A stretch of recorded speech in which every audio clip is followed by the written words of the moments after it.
Not the last but not the least. Oh wow, this is for the real men. This is the anaconda. Say no more. Ike, what in the world of fashion is that you're putting on? Ike came out with pants and blockers all over the internet. Oh my god. What is your suggestion? I mean, if you want somebody to do something, don't talk to that other dickhead. He's actually not your mate. Fucking calm down. Don't. I'm so sick of people's shit.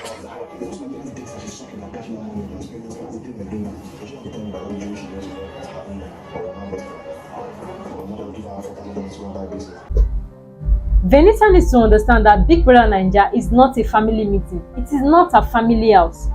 Better go home and collect respect from your family members and your kids, since you have decided to make yourself self-acclaimed mother, mommy of Big Brother's house, or mommy of Big Brother's mansion. Because I don't understand. At this point, I don't. Any little thing, she's crying and screaming, I am not your mate. He is not my mate. He is not your mate. At this point, just pack your bags and go home. Since you want to be a mommy so bad, go home and be a mother to your kids. Like, in Big Brother's house, everyone is equal. You are not my mate, I am not your mate, but we are in the same house. We are here to play the game. We are here for the money. Which one is I am not your mate, you are not my mate, you are not his mate? So it has been proven beyond reasonable doubt that Seyi Awolowo is the worst housemate in the history of Big Brother Naija. And that's crazy considering the fact that Boma was once an housemate.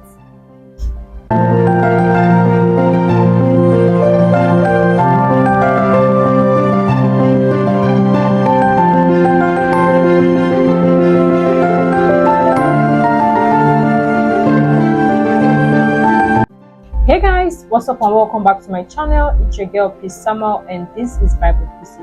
You're all welcome to my channel. For new subscribers, a special welcome to you all. For returning subscribers, thank you all for sticking to the family.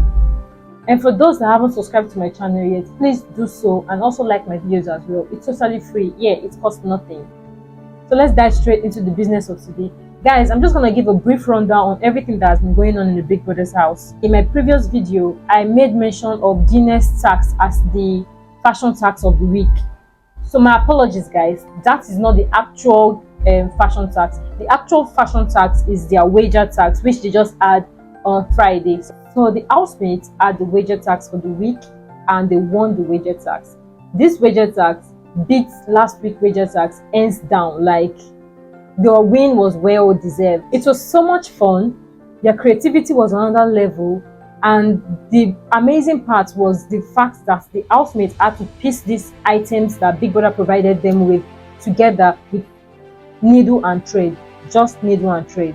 That was the crazy part of it, and it came out well, even though the time that Biggie gave them wasn't enough. Like, he legit gave them 90 minutes and the buzzer went off before they could round off the tax. And at the end of the day, they won 4,000 money points or thereabout. So that's enough shopping for the week. So outside Biggie's house, they announced on Big Brother's page that there was going to be an introduction of the parrot that is going to shake things up in the house and, you know, probably reveal some secrets, and it's going to cause commotion and all. But then, and they said the parrot was going to be brought into the house by 9 p.m. and when it was 9 p.m, that was after they finished their wager tax at the arena.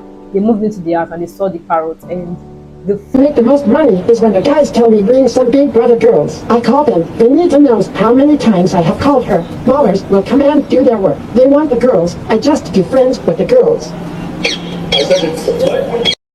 When they talk, wait till we talk for house. No, that's the conversation. First news or the first gossip that the parrot revealed was that of Ike talking about him pimping the Big Brother's housemate, the previous Big Brother female housemates to ballers, and because he works as a PR for clubs, and you know, so he pimps the Big Brother housemates to the ballers and the big boys in town and all those, and apparently Venita's name was mentioned. It's the way Venita acted as if she did not understand what they were talking about for me. Do you guys think she really did not know what they were talking about, or because Ike is a guy, or she just swept it under the carpet because it's true?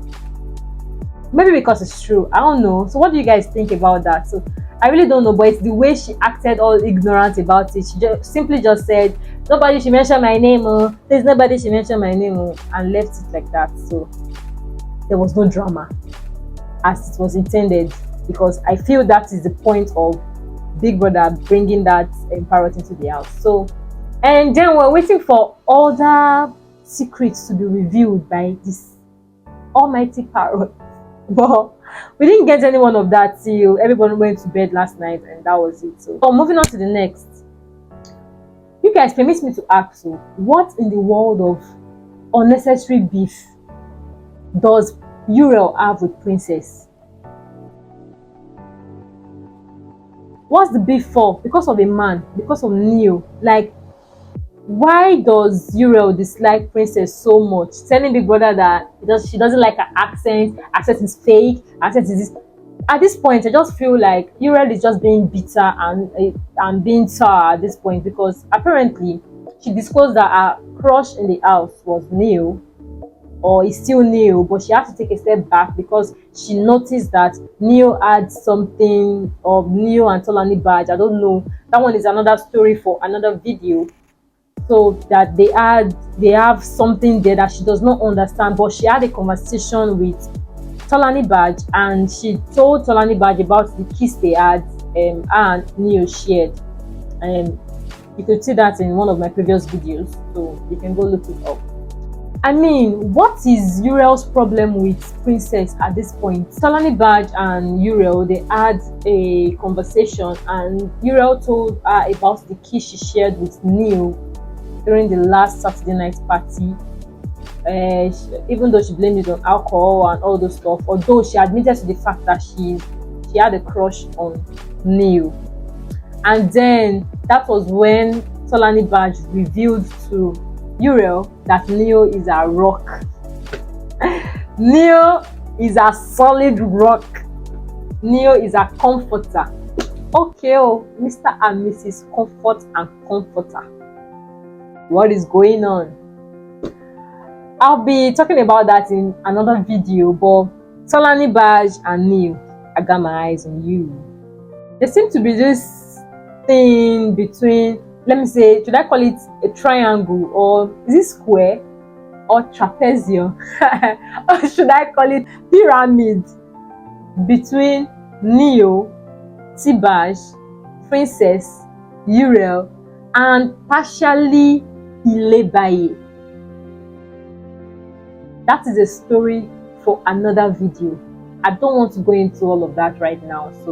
But currently, Uriel is the one carrying everything on her head, saying she had a conversation with Tolani Badge about it, and Tolani Badge explained to her that Neo is a comforter or rock or whatever, what have you, and that is the reason why she's taking a step back. In as much as she has a crush for Neo, she likes Neo, she's still going to take a step backwards, and she does not understand why Princess is not doing the same, and ends her beef with Princess, calling Princess's accent fake, calling her names, saying she just dislikes Princess. She was telling that to Big Brother, and later on, I think Tolani Badge or one of those housemates. And at this point, I just feel Uriel is being bitter. She's just being a sub biatch. Moving on to the next. So Adekunle and Venita used to be cuddle buddies. Like, they've been sharing a bed, cuddling each other and the likes. And then she suddenly saw Mercy and Adekunle together. Mercy was laying on Adekunle's laps, and they were both on Adekunle's bed, and this really sort of got Venita kind of angry, and she was having a conversation with Seyi about it, telling Seyi that she saw Adekunle stroking Mercy's thighs while Mercy was asleep in a sense and in a way trying to push the narrative of Adekunle being a perv.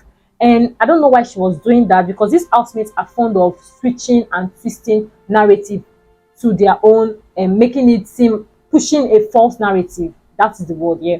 Making it seem as though these housemates are doing something bad, and then citing an example with the during a season. Was it a season? Yeah, during a season when Kanem was disqualified for doing something without T-Boss's consent, and I don't know why she was doing that, but at this point, I just feel Venita should calm down a bit. She's just pushing wrong narratives and trying to make things, making everything about her. If you did not watch it, you would think that Venita is actually saying the truth, and she, you will just picture Adekunle as being a perv if you don't know him or if you've not been following the show. But thinking about it and listening to, because Seyi happens to be Adekunle's friend and Venita's bestie in the house as well. So he was trying to be neutral because he sensed jealousy in a way, and because like Venita said, Mercy is a friend, and she felt disrespected that Mercy would do such a thing. And then she spoke about during their Pepper Den season when Ike, when she gave Ike a drink, or Ike, she had taken alcohol with a cup, and Ike had shared the same cup with her, and then Mercy was all riled up about it, and then Ike had to spit out the drink from his mouth. At this point, I just sense jealousy, and that's just what it is, plain blank, point blank, period. So moving on to the next. At this point, I feel Venita should calm down. Like she should chill with the way she inserts herself into other people's fights and other people's beef. I don't like the way she inherits fights. Like, see the fight between Angel and Seyi. So Angel and Seyi had a little fight over the wager tax, because Angel was complaining at the fact that there were less ants helping with the tax, and there was still a lot of work to do, and the male housemates were not assisting. That she was like, take Tolani Badge for instance. Tolani Badge did not know how to sew, but she came to meet them and they taught her, and now she's good at it and she has been assisting them in the house. So Seyi was like pushing the view of him, not everybody being able to sew, and it is the work of women, all this misogynist way of thinking, and this pissed Angel off. She was like, why is Seyi being so misogynistic, and why is it making it seem as if it is the duty of the women to sew and the men cannot assist, this and that? So they had a go at each other, they were insulting each other, and then Venita decided to insert herself as usual into the drama, trying to tell Angel calm down. So at this point, I didn't know if she was telling Angel to calm down, because Angel has been involved in several altercations in the house, and Venita was trying to make it about herself, trying to tell Angel not to disrespect Seyi, that Seyi is not her mate, and this pissed Angel off, and they had a go at each other, insulting each other, telling each other, F you biatch, you this, you that, he is not your mate, our usual statement, he is not your mate, you're not anybody's mate, in a accent, in our Obodo Igbo accent. So Angel got really angry and they had to go at each other. They were just cussing each other out and all that. And after which Seyi took Venita out of the place, and Venita started to cry, saying she has been misunderstood, she has been this, she has been that, she cares about Angel, she's just trying to be this, that Angel was spreading negative energy. That was her bone of contention. At this point, Venita needs to calm down. All this, you're not my maid, I am not your maid. Madam, you go house, go do I am not your maid. This is Big Brother's house, and as far as Big Brother is concerned, everyone is equal. So I see no reason why you should be doing, I am not your maid, she is not your maid, he is not a maid, we are not mates. Go home and do that to your kids and your family members. Go and look for mates. Go and mommy them around. This is Big Brother's house, and you cannot be anybody's mommy or anybody's dad at this point. So Seyi, in his usual manner, slut-shamed Angel, insulting her family background, her upbringing, insulting her parents. I don't understand. Seyi, what is with you and you are badly behaved? You are the one that is badly behaved. Why do you keep sending people home? You are the one that have a bad behavior. You are the one that don't know how to talk to ladies. You don't act like a perfect gentleman. You are not well behaved. You're not properly behaved. And then you keep preaching, you're not well behaved. You're not properly behaved. Your upbringing is this. Your parents should be ashamed of you. Your parents should be ashamed of you. You should put a stop to that. And then he brought his family. He cannot wait for his princess to be born. He has a 3-year-old son. I can't wait to see how you raise your kids, Seyi. Because at this point, it's becoming too much. And the thing is that he does this just to the female housemates. He doesn't try it with the male housemates. He doesn't. So this is where I hold it for today. Thank you all for watching, and I'll see you all on the next one. Peace and love, guys. Adios. Au revoir. Deuces. Deuces. Deuces.